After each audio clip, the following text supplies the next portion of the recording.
Okay, so we have invited you to join us in an adventure together over the next 3 weeks. And it is a little bit different for all of us. I have never done this with a congregation. We are reading an entire book of the Bible over that time and gathering in worship each week to hear a message rooted in that. For one thing, it is the middle of winter, let's be honest, between the seasons of Christmas and Lent, so something new could be the perfect fit for an otherwise bleak time of year. Another reason is that we hope this is an introduction to reading the Bible for anyone here that hasn't really connected with that practice before. And for those who have, to do so as an entire congregation is still a refreshing change. Now, the Barna Group conducted a survey 2 years ago that they called the State of the Bible 2013. And their report to the American Bible Society showed, this is interesting, 88% of Americans own a Bible, which I think is amazing. The average household owns over 4 Bibles. It is the most prevalent book that we know of. Yet that same survey revealed that the majority of us, 57%, read the Bible 4 times a year or less. And only 26% say that they read it regularly or weekly. Now, commenting on this, the Reverend James Martin, who is one of my favorite guests on the Colbert Report, he said that there is a tendency to think that if you read the Bible, you have to read it from start to finish. But when people do read the Bible, they don't know where to begin. And I think that's right.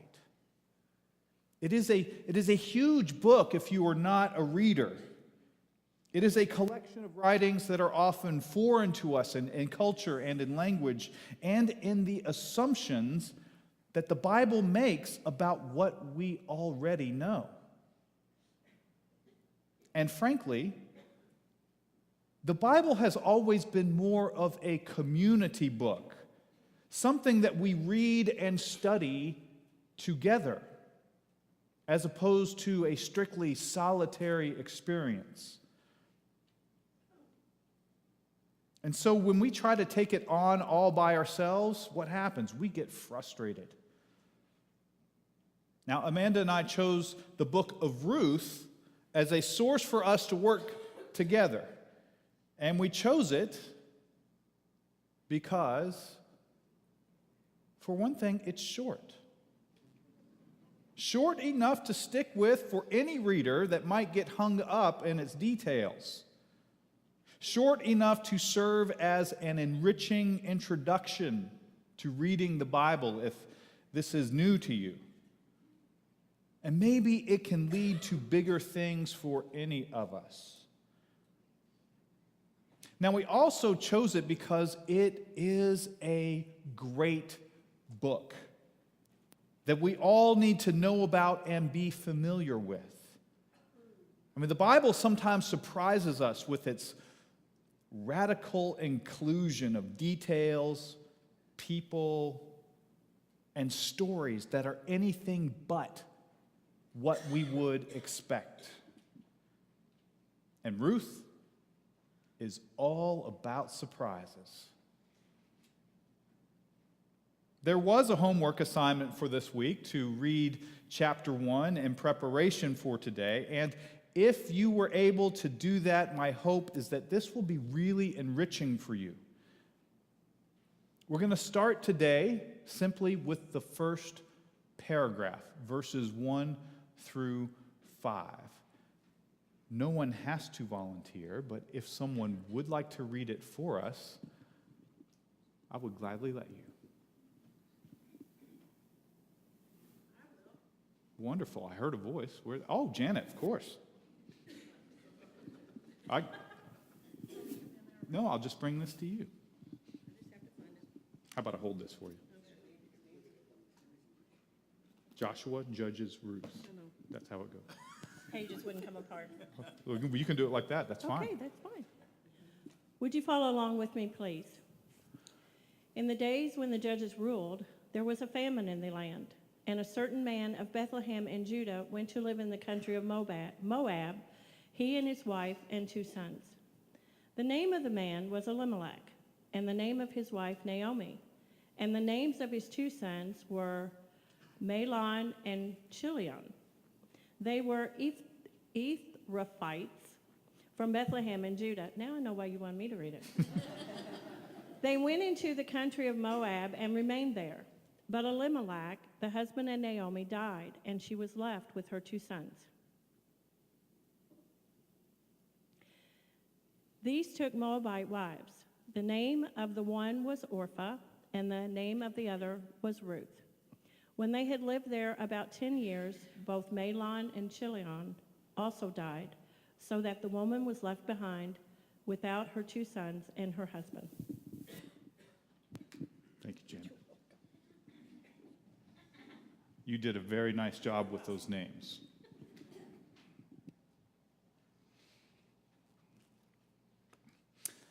Okay, so we're going to stop there because we are already into all of these names and details that probably illustrate why this is a difficult thing all by ourselves. First, we are set in the days when what? The judges ruled, which means we need to know something about the history of the people that this is about. And briefly described, there was a time when the 12 tribes of the Israelites were governed and led by these tribal leaders whose own spirituality allowed them to discern what God was calling the people to do and to be. And so they were referred to as judges. This was before the time of kings and kingdoms, which date back to about 1,100 years before the life of Jesus. But even in this little detail, we learn something about who this book was actually written first to.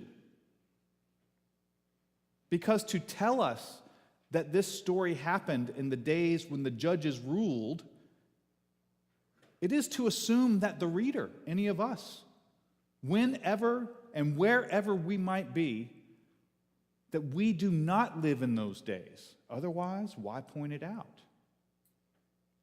So the author is revealing that he, or maybe she, does not even live in the days when the story is describing. The first people to ever read Ruth, as we have it, probably lived in a different world than the story itself, which means that we share a lot in common with those first readers. And to finish out the very first sentence, we are given the names of 2 places, both of which assume that we will have some kind of knowledge about those places and probably some prejudices. Bethlehem of Judah and the country of Moab. Now, here is where the difficulty of reading the Bible as it is all by our own becomes very tricky. Good commentaries and groups to study with and discuss together are almost necessary. Let's start with Bethlehem. What can any of you tell me about Bethlehem? You can say it loudly. Anything at all about Bethlehem? Go ahead. Where Jesus was born, yes. The city of David, we call it. This is David's hometown, yes. David was the most prominent name among kings of Judah and Israel. His his family line of kings stretched over 400 years. It's a dynasty, really. And so everyone reading this, when it is first presented, they know Bethlehem, city of David. Anything else?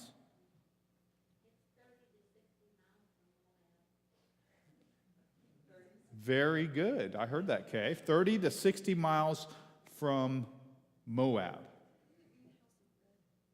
We'll get to that. We will get to that. Okay, but also, this is something important to remember.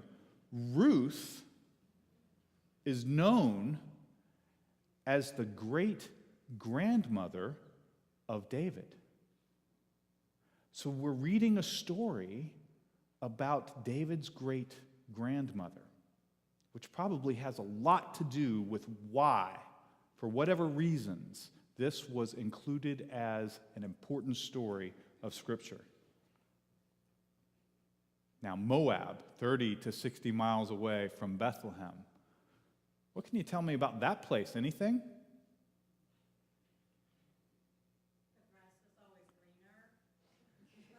This is new to me. The grass is always greener in Moab. Interesting.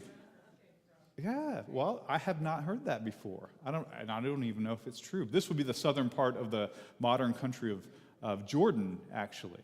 Interesting. Thank you.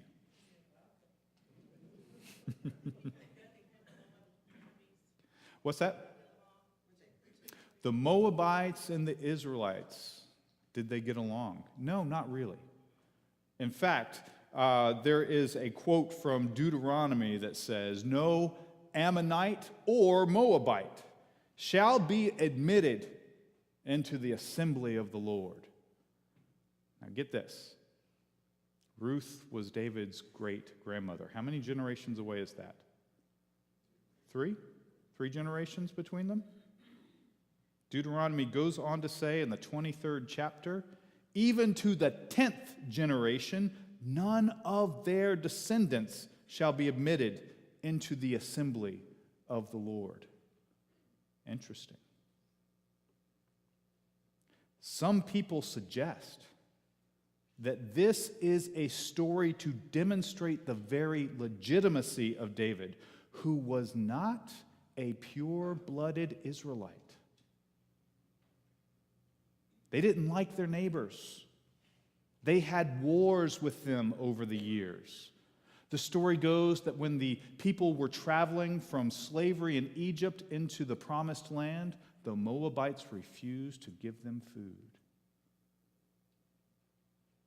And in this place, the story says that this family, in order to survive, they were so desperate that they would go even to Moab.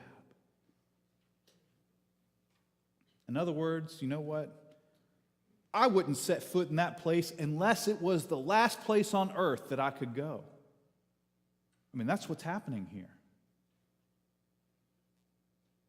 Now, finally, we see just how packed the first paragraph of the story is with underlying information. And probably the writer assumes that we know this. There's all kinds of symbolism that the author plays with and puns with words. Take the names of the men here. Elimelech.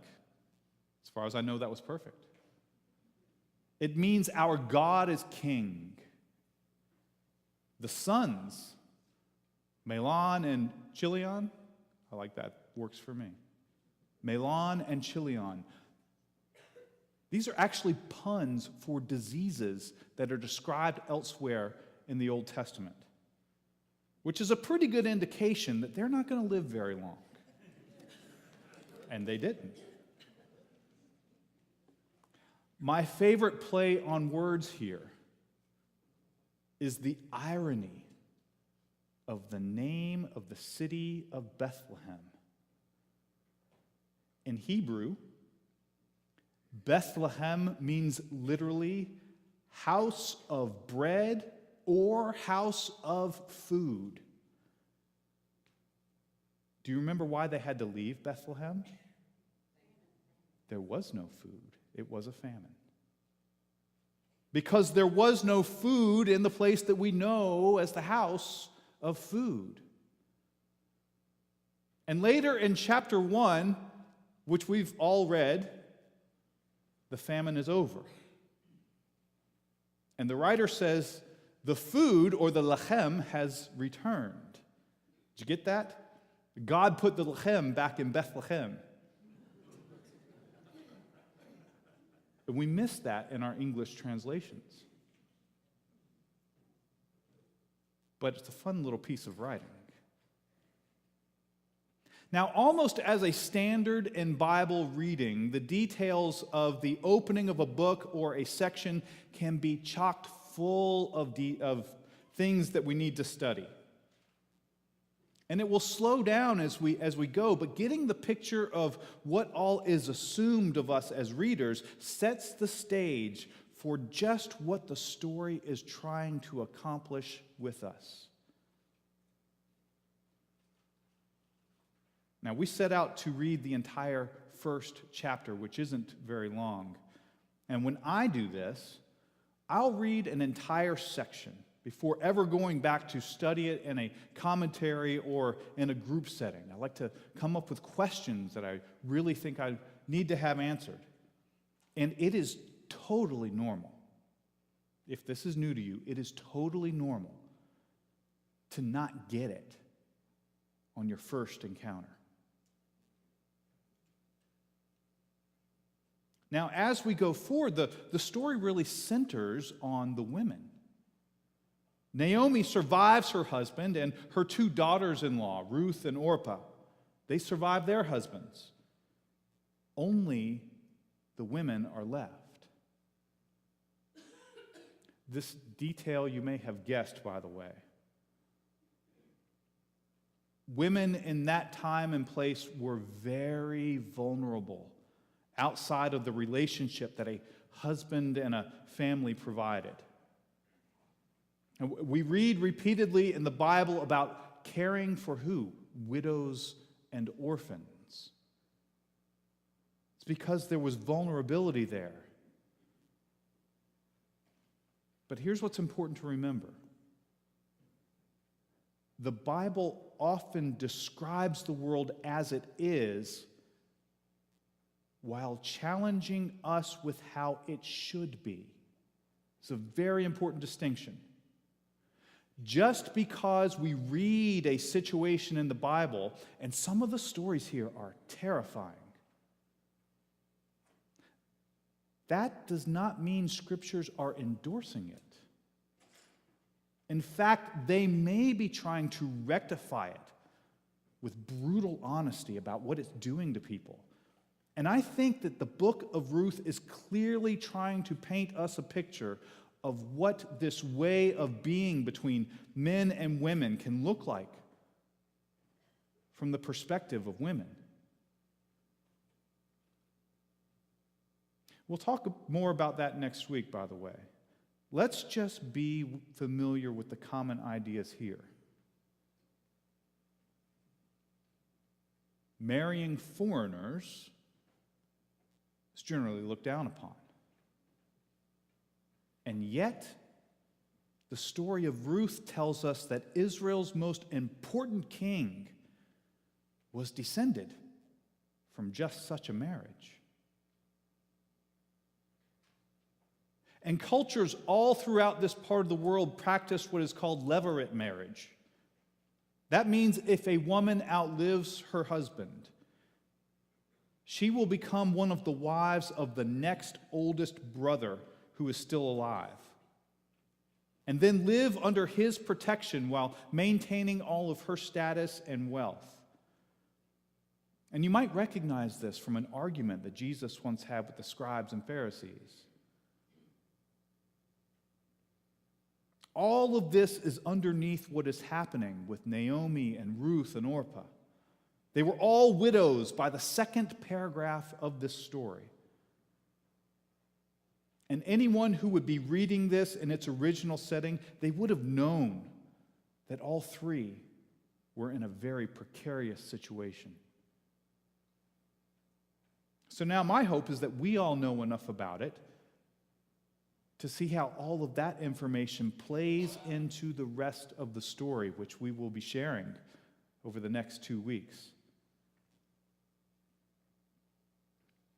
The first chapter, as you remember, goes on to describe Naomi blessing her 2 daughters-in-law to, go back to your homes, marry other men, and find your future in those places without me.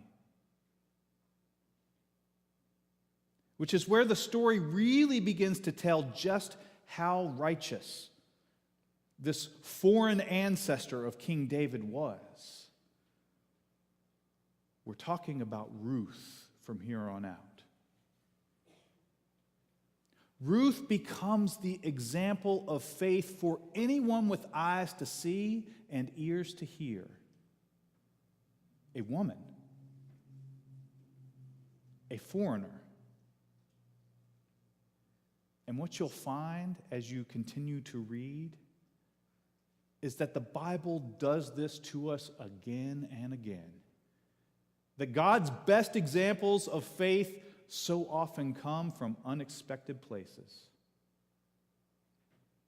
Now, when Naomi tells them to go back, both daughters-in-law argue with her. They say, "We'll never leave you." But only Ruth has the staying power to live up to this promise. "Where you go, I will go," she says. "Where you lodge, I will lodge. Your people shall be my people, and your God shall be my God." It was the line that's so famous to Ruth. And if you are at all familiar with the story, you've heard this line already.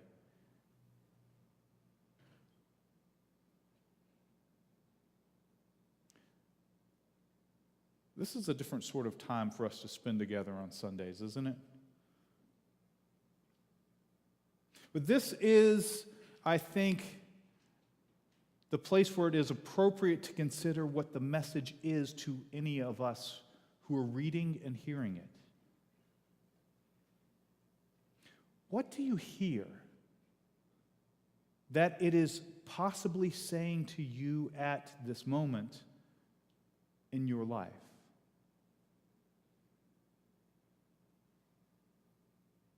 Here's an example for me. I feel a relationship to these women who are facing a new and uncertain future due to the losses in their lives. That's me, and you will have your own ways to connect. But if I listen to God in this story, using the dedication of Ruth, I can hear this assurance to hitch my wagon to the people who are my people, and to trust that our journey together is going to be blessed. But what do you hear? But for now, it is the time to put the lechem in Bethlehem, isn't it? Time to put the bread on the table and to join Christ at his sacred meal. Let us do that.